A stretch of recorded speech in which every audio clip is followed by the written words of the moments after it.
Hey guys, welcome to this week's edition of NAV's Sports Specific Training. I felt it was important for me to tell you what strength and conditioning is and why it is that we do it. So firstly, strength and conditioning basically uses exercises to improve the overall performance of athletes or athletic teams. If you train a minimum of once a week and you do that every single week, you are an athlete.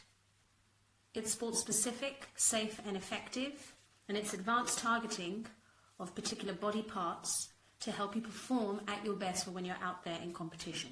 One example is basically, I could ask you to run for 20 seconds continuously, or if I want to tailor it to a particular sport, say tennis, I wouldn't make you run for 20 minutes non-stop. I would try and mimic that to what we do on a tennis court over a 20-minute period. So tennis involves a lot of stop-start motions. I would have you training for 20 minutes doing a lot of stop-start types of running. And with strength and conditioning, we basically do this through supporting our muscle groups, helping our range of motion, so how far our limbs can move and keeping them strong throughout that whole movement. We help with the general body structure, eating right, keeping safe throughout the whole training method. The more efficient we become in our training, the safer it becomes when doing the movement over and over again. Hey guys, okay, so the first exercise we're going to do is known as Russian get-ups. It's a fantastic core exercise, and when I refer to the core, I'm talking about our tummy muscles, the side parts which are known as the obliques, and our back muscles, or our latissimus dorsi. The core is fundamental to any movement and exercise that we do, and it's the center of all stability. So it's really important that you are spending some good amount of time on the core. With the Russian get-ups itself, it's really important, breathing. You're always wanting to breathe out on the hardest part of the exercise, which in this case is the upward movement. And the other thing that I need you all to be aware of is bracing technique. So bracing is basically bracing for impact. So just imagine someone is actually about to push you or go into you, and it's that kind of tense feeling that we do as if we're bracing for impact is what I need you to do when you assume the exercise. It basically just ensures safety, particularly on the lower part of our back, as obviously technique is very, very important. Okay, so I'm going to demonstrate it. It's really simple. I want you lying flat down on your back with your knees elevated. You can lower any leg, it really doesn't matter because you're obviously going to alternate. The knee that is up, I want you to raise the opposite arm, leading with your fingertips towards the ceiling. Okay? It's really important that when you do this reach, you're not swinging your arm backwards and using the speed and momentum to pick your body up. I want you to really engage your core muscles so they're the ones having to do all the work. You're going to plant your opposite arm down flat on the floor, and all you're going to do is reach up towards the ceiling in a very nice controlled manner, breathing out on the up phase because that's the hardest part of the exercise, and then breathing in nice and slowly as we go back down. And then again, breathing out and breathing in.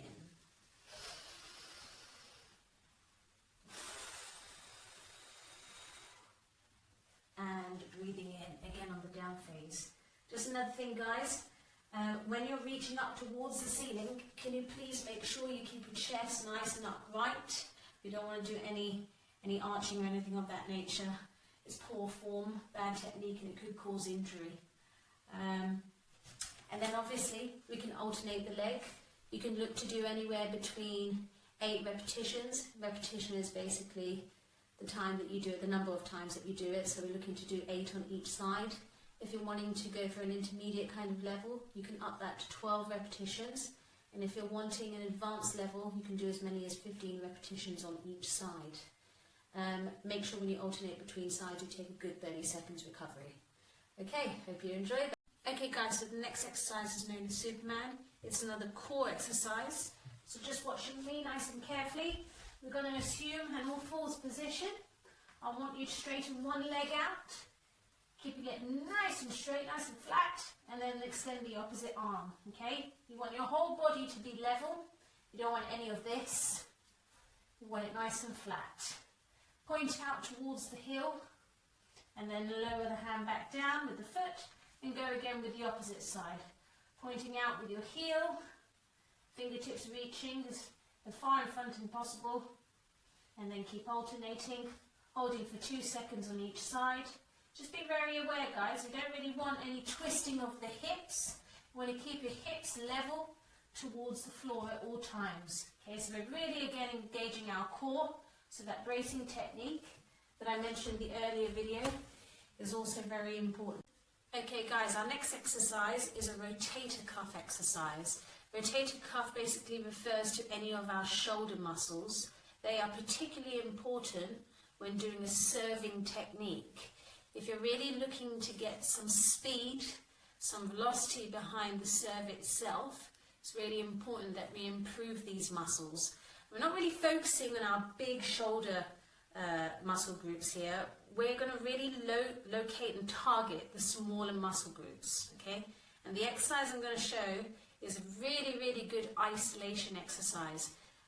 These work the smaller muscle groups, and that's very important for stabilizing work.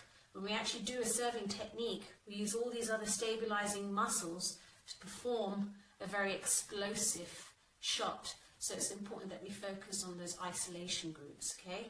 I'm going to use my trusted bottle of Bolognese pasta sauce, seeing as it's, training from home. We don't have a lot of exercise. You can use whatever you have.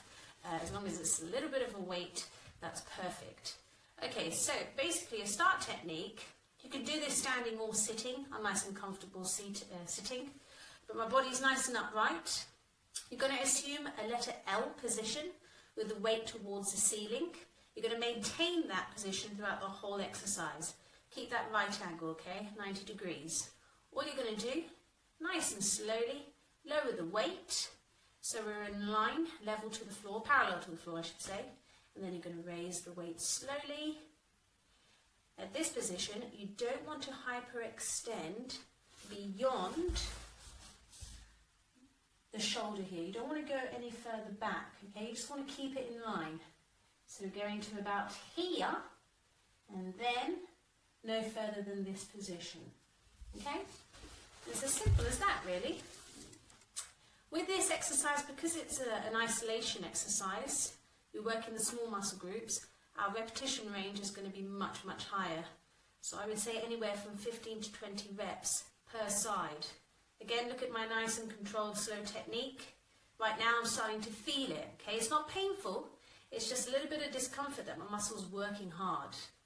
And that's perfect, that's the sensation we want to be feeling. 20 reps, or 15 reps, start with 15, will be more than adequate. And then we change over and do the same on the other side. Enjoy. As final exercise of this block is basically going to be a single straight arm plank. Again, it's another core exercise. I love the core stuff. You're going to assume a plank position, so fingers flat, hands flat on the floor, up onto your tippy toes, body is nice and straight, none of this, bottom too high or too low, okay, just flat.